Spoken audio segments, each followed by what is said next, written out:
Mutual presents The Mysterious Traveler.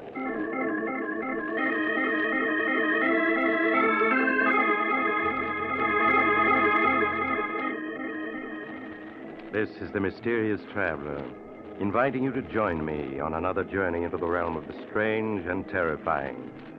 I hope you will enjoy the trip, that it will thrill you a little and chill you a little. So settle back, get a good grip on your nerves, and be comfortable, if you can, as you hear the story I call The Man Who Died Twice.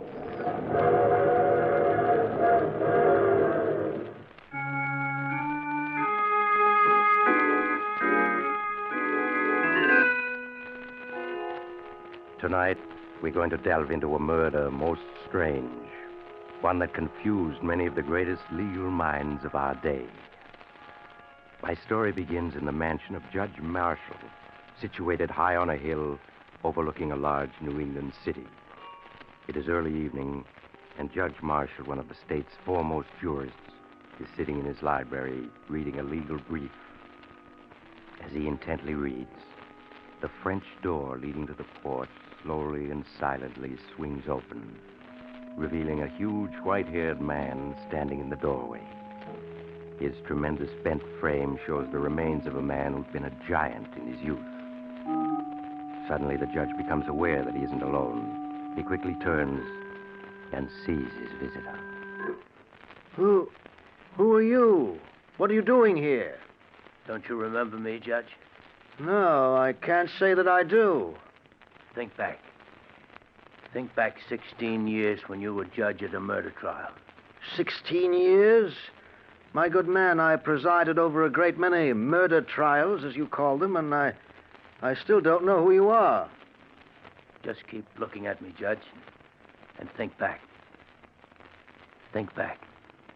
You do look familiar. I'll help you remember. My name is Adams. Luke Adams. Luke Adams. Yes, now I remember. I sentenced you to prison for 25 years for killing a man. Yeah, for killing a man. You've aged, so that's why I didn't recognize you. Yes. It's hard to believe I'm only 45, isn't it? I presume you've been paroled? Yes. What do you want? I want to tell you my story, Judge. I want to tell you all the things I never got a chance to tell you at my trial. As far as I'm concerned, Mr. Adams, the case is closed. Now, if you don't mind, Then we'll reopen it. I've come to tell you my story, and you're going to listen. Very well, Mr. Adams. Sit down. Thank you. I don't know if you recall, Judge, but my wife, Millie, was a beautiful woman. Yes, I remember. She had the kind of beauty a man can't forget. Yes, and I suppose that's what caused it all. Millie and I grew up together, and I guess I loved her from the moment we met. The only reason she married me was because of the money I'd inherited. And when I lost it in 29, things were never the same again between us. She hated living in a small village, trying to stretch $1 into $2. Sometimes I think her smiling at other men was her way of getting revenge on me for the way we had to live. The angrier I got, the more she flirted, till she almost drove me out of my mind. Things went on like that, day after day, month after month.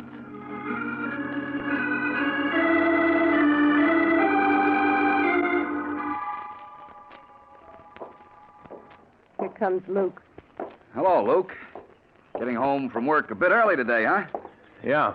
Your missus and I were just talking about how hot it is. Yeah. You must have found it fierce, breaking stone in the quarry in this heat. Uh-huh. Well, I've got to be going. See you again. What was he hanging around for? He just happened to be going past. Stopped to say hello. Is there anything wrong in that? It's funny.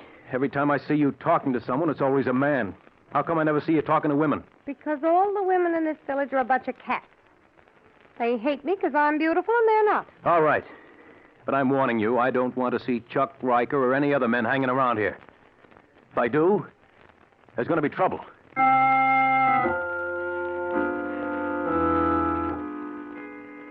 The days went by. Millie hardly spoke to me. Nothing I said or did seemed to please her. And yet, just knowing she'd be there when I got home was enough for me. And one day I come home from work. She wasn't alone.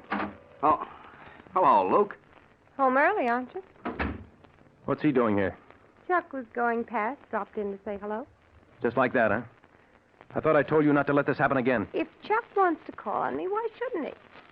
Right, Chuck? Sure. After all, Luke, there's no use being old-fashioned. We've all known each other since we were kids. What harm is there in an old friend dropping in and... Why are you looking at me like that? There's lipstick on your cheek. You'd better let me wipe it off for you. Now, wait a minute, Luke. I can explain. There's no use fighting over... Get up. Now, wait a minute, Luke. Can't we... Get up. Talking won't help. You'll have to fight your way out. That's it. Pick up that poker. Come on, come on. What are you waiting for? Okay, you asked for it, and you're gonna get it. No. No, Luke, no. This'll learn you. No. Not to hang around other men's wives. No. Before I'm through with you, no woman will want to look at you. Luke, stop it. He's out on his feet. Stop it. How does he look to you now, Millie? I'll throw him out, then you and I will settle a few things. Come on, you. Out you go. Here's a push to start you on your way. There. Now we come to you. You think I'm afraid of you. Go ahead, hit me. Ruin my looks so no man will ever want to look at me. Go ahead. Millie, don't talk like that. You know how much I love you. Why are you doing this to me? I know I haven't been able to give you all the things you want, but that's no reason to treat me this way. I won't stand for it, Millie. All right, then, let's separate. You go your way, and I'll go mine. No, I couldn't live without you. You know that. I'll never let you go. You're mine, do you hear? Oh, stop it. Millie, don't turn away from me. You make me sick. All right. But I'll never give you up. Never.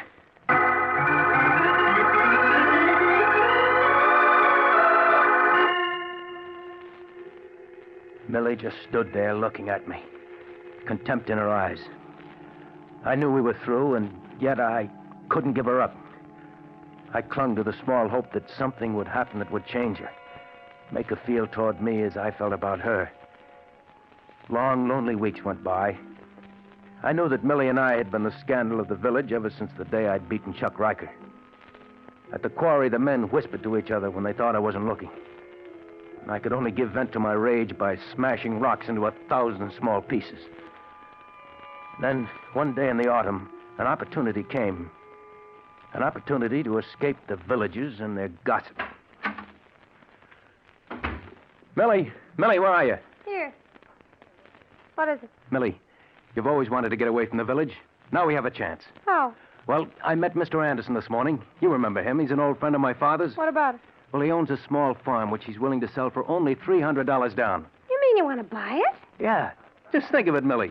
A place of our own, 20 miles out in the country, away from the village and the gossip. Do you really think I'd move to a farm? Cut myself off from everything? Well, it's what you need, Millie. A home of your own, a place to work and build. You'd love it, Millie. I know you would. You mean you would? Don't think I don't know what's going on in that head of yours. You want to cut me off from everybody, take me someplace where you can keep an eye on me day and night. Well, I'm not having any part of it. But, Millie, you said yourself you're not happy here. Yes, but I don't want a farm. I want to live in a city. I want to have everything that other women have. But we can't go to the city. There's no work to be had. We're living in a depression. Are we? Well, if you can't give me what I want, there are plenty of other men who can. They'd better not try. I'm warning you, Millie, I'll kill any man who tries to take you away from me.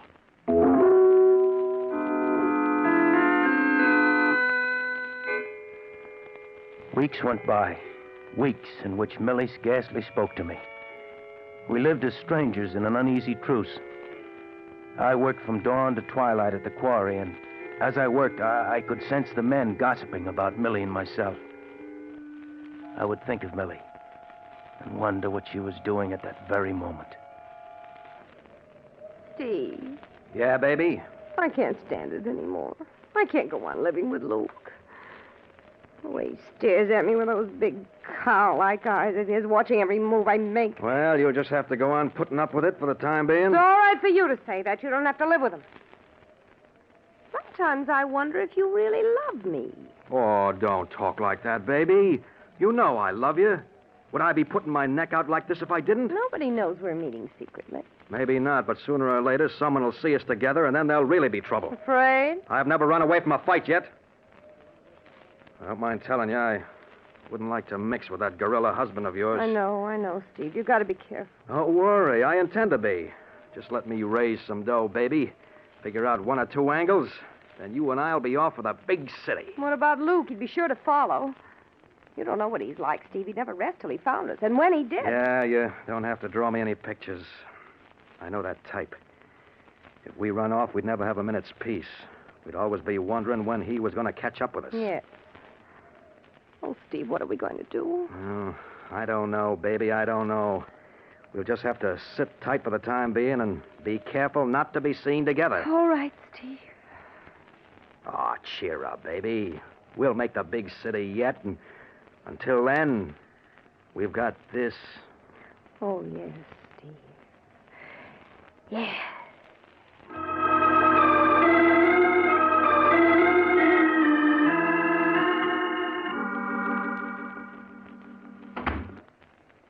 Luke?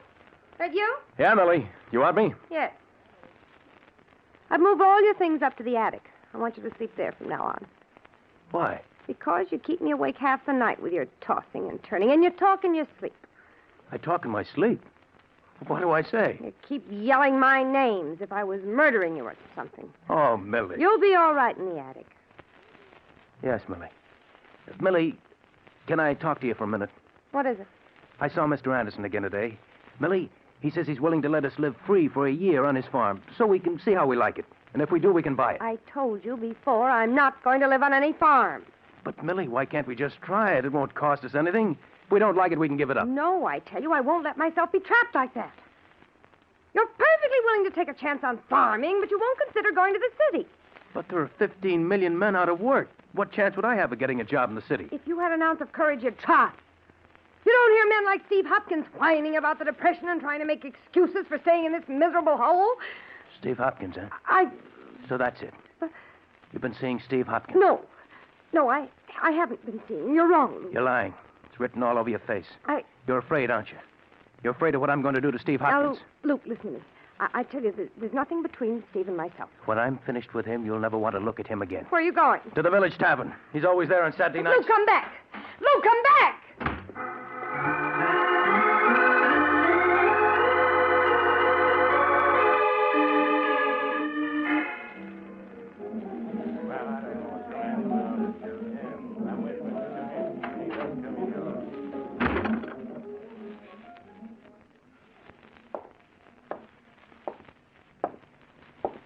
Hopkins, I want to talk to you.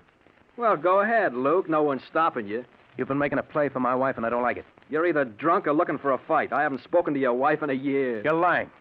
I know you've been seeing her these past weeks while I've been working. You better take it easy, Luke. You're getting to the point where you're suspicious of every man in the village. Don't try to smooth talk me.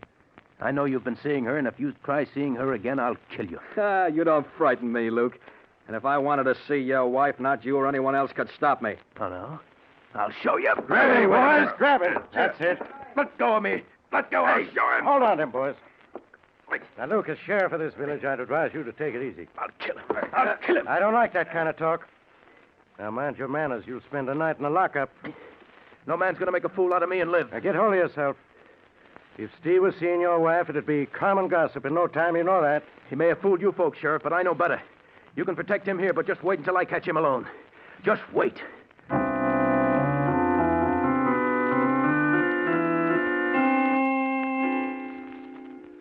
When I got home that night from the tavern, Millie was in her room, her door locked. I went up to the attic and tried to sleep, but I couldn't. I kept seeing Steve Hopkins' face, the way he had smiled at me in the tavern. He might have fooled the others, but I knew. And he knew that I did. Hours later, I managed to fall asleep. I dreamt that I was alone with Steve and we were fighting. He kept hitting me, but I couldn't feel his punches. All I could feel was my fists smashing again and again into his laughing face. I woke to hear church bells ringing. It was Sunday morning. All that day, except for meals, Millie avoided me. After supper, she went to her room, and I went down to my workshop in the cellar. The next morning, when I arrived at the quarry, the men were standing around in small groups, talking to each other. They stopped when they saw me. Then from one of the groups, I saw Sheriff Roden coming towards me. Luke, I want to talk to you. What about? A number of things. Is your sledgehammer? Why, sure. That's my initials on the handle. Why is it all wrapped up in paper? I'll ask the questions, Luke. Where were you last night around 11 o'clock? 11 o'clock? In my workshop in the basement. Why? Anybody with you? Oh, no. I was alone. Luke, you're under arrest. Under arrest? What for? For the murder of Steve Hopkins. For the murder of Steve Hopkins? Yes. His body was found in his cabin an hour ago. He'd been brutally beaten to death last night around 11. With this sledgehammer. It was found at the scene of the crime. You mean you think I did it? It sure looks that way. Let's go, Luke. No. No, I won't. I didn't kill Steve Hopkins. You'll get your chance to prove you didn't. Now, let's go. No. I didn't do it. I tell you, I'm innocent. Grab him, man. Let go of me. That's it. Come on. Hold him while I get these cuffs on him. I didn't do it. I tell you, I didn't do it.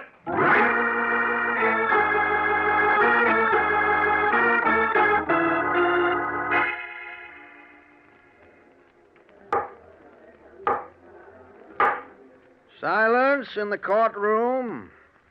Proceed, Mr. King. Sheriff, will you tell the jury in your own words the time and circumstances under which you were notified of the death of Stephen Hopkins? On October 12th of last year, I received a phone call at 7 o'clock a.m. from Sam Morris. Said that he'd just stopped by at Steve Hopkins' cabin to pick him up for work and had found him murdered. I told Sam not to touch anything. I got to the cabin 15 minutes later. Will you tell the jury what you found? Well, sir, that cabin looked like a slaughterhouse. I don't want to upset anyone with the details, so all I'll say is that Steve Hopkins had been beaten so badly the body was beyond recognition. You say the body was beaten beyond recognition. That's right. Then how were you able to identify it as being Steve Hopkins? Well, first by the ring and wristwatch that was on the body. But most important of all, by the tattooing. By the tattooing? Yes, sir. Steve was quite a tattoo artist, and on his left arm he tattooed a heart with his initials and some girls on it. I reckon just about everyone in this courtroom saw that tattoo on his arm at one time or another. And although the body was beyond recognition, the tattoo was clearly identifiable. Yes, sir. No question about that. Sheriff, when had you last seen the deceased? Saturday night, October 10th, at the Village Tavern. Did anything unusual take place at the tavern that night? Yes. Luke Adams came into the tavern around 9 o'clock. He accused Steve Hopkins of hanging around Mrs. Adams, threatened to kill him. Sheriff, can you remember Luke Adams' exact words when he made that threat? Well, his last words before he left the tavern were, "Just wait till I catch him alone. Just wait." I see. Now, Sheriff, when you arrived at the scene of the crime, did you find the death weapon? Yes, sir. Steve Hopkins had been beaten to death with a sledgehammer. I found it in the cabin, covered with blood. Was there any identification on the sledgehammer? Yes, sir. On the handle were carved the initials, L.A.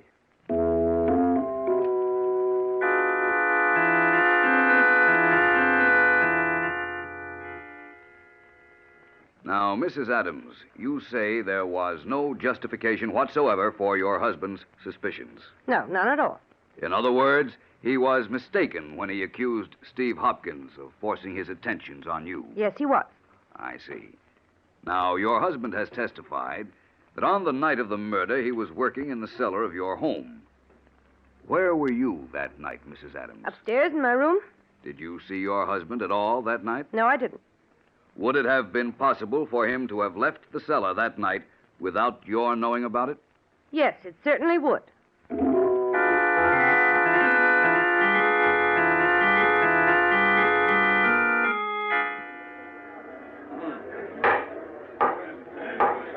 Silence in the courtroom. The prisoner will rise. Luke Adams, You have been found guilty of murder in the first degree with a recommendation for mercy.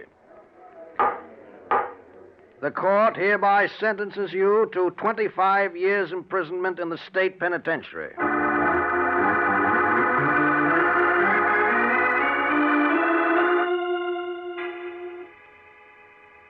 25 years imprisonment. Yes, Judge, that was your sentence. The towering iron gates of the penitentiary closed behind me. And I no longer had a name, only a number. A year after I was in prison, I was informed that Millie had divorced me and disappeared. With that, my last tie with the outside world was gone. Years passed. World-shaking events took place and scarce reached the prison workshop, where I spent long days repairing shoes. Then one day I was notified by the warden that I'd been paroled. I was free. The gates of the penitentiary opened, and once again I joined the living. I came to the city, a stranger, and found employment in a shoe repair store. Day after day, I stood by the store window repairing shoes, watching the hurrying crowds. Then late one afternoon, I saw a woman pass. A woman who was a stranger, and yet wasn't. With a sudden shock, I realized that Millie had just passed. Throwing down my tools, I rushed out of the shop and down the street after her. I found her in the crowd and followed. She had hardly changed at all in the 16 years that had gone by. There were streaks of gray in her hair, but she was as beautiful as ever. I followed her block after block, and soon we were in a residential section. She turned up the path to a large cottage, unlocked the front door, and went in. A moment later, I was ringing the doorbell. Yes, what is it? Don't you recognize me? No, I'm afraid not. It's me, Millie, it's me. How dare you force your way in here like... Luke. Yeah, Millie. Luke, after all these years. But you're in prison. I was paroled 6 months ago. Well, I'm glad to hear that, Luke. You must leave now. I'm busy right now. I can't Millie, talk. who is that? Millie, who are you talking to? Who's he? Steve Hopkins. Oh, you're mistaken. The name is Reed, Robert Reed. Steve, it's Luke. Luke? You're not dead. You're not dead. The body in the cabinet wasn't yours. No. I went to prison for your murder, but you're alive. They said I killed you, but you're alive. Yes. You let them put me in prison. You framed me. Luke, you must listen to me. You framed me. No, Luke, don't. I didn't... You framed Luke, me. let go of him. Let go of him. Don't, Luke. Don't. Whose body was that they found in your cabin? A young hobo I picked up by the railroad tracks. But the tattooing on the arm. After I'd killed him with your sledgehammer, I tattooed his left arm to look exactly like mine. I put my wristwatch and ring on the body and then beat him beyond recognition. And then you ran away, leaving me to stand trial for murder. Luke, what are you going to do? What am I going to do?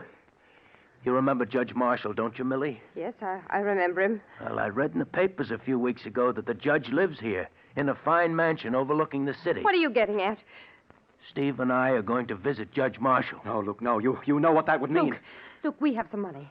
If you'll just forget what's happened, we'll give you money, plenty of it. Yes, we'll give you $10,000. 20,000. I'm not interested in money. Come on, Steve. Luke, you can't do this to me. You can't. Luke, you once loved me for my sake. Come Don't. along, Steve. No, I won't go. If they find out about that hobo, they'll hang me. I wouldn't have a chance. You'll come, Steve, one way or another, understand? Yes.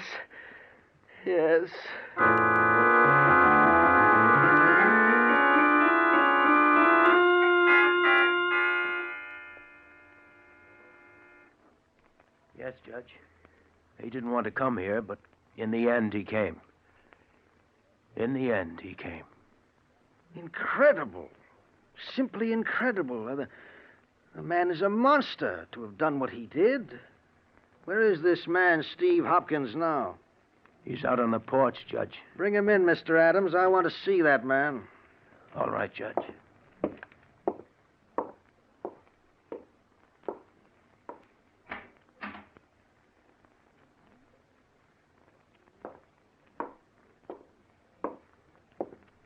Why are you carrying him? He can't walk. Can't walk? What's wrong with him? He's dead. Here, Judge. Dead? Yes, Judge. But I understood he was alive. He was. Up until a half hour ago. You mean you... Yeah, Judge. I put my hands around his throat and squeezed. Squeezed until he was dead. Huh. I killed him. And there's nothing you can do to me, Judge. Nothing. Remember, you sent me to prison for killing Steve Hopkins? For 16 years, I rotted in prison. I've paid my debt to society for Steve Hopkins' death. I've paid it. There's nothing you can do to me now. Nothing.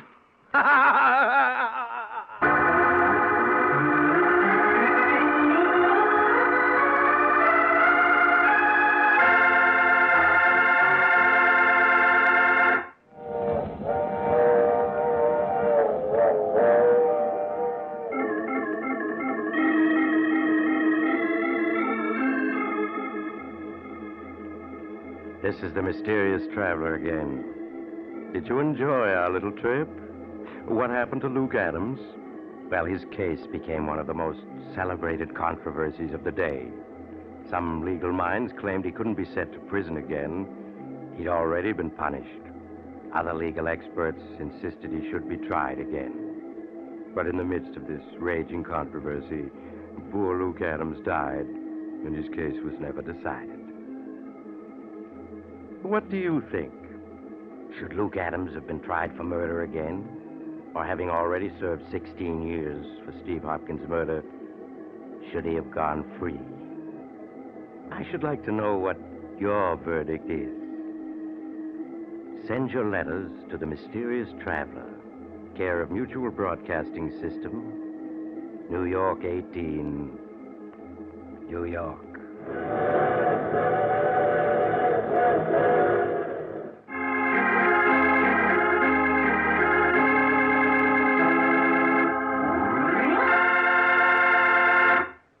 You have just heard The Mysterious Traveler, a series of dramas of the strange and terrifying. All characters in today's story were fictitious, and any resemblance to the names of actual persons was purely coincidental. In today's cast were Maurice Tarplin, Art Carney, Elspeth Eric, Frank Behrens, and Jackson Beck. Original music was played by Paul Taubman. The Mysterious Traveler is written, produced, and directed by Bob Arthur and David Kogan.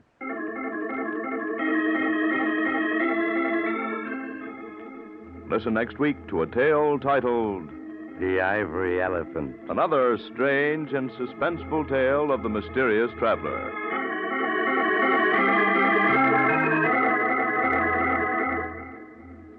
This program has come to you from our New York studios. Another program of tense and dramatic action will follow in just a minute. Stay tuned to this station for Official Detective. Carl Caruso speaking. This is the Mutual Broadcasting System.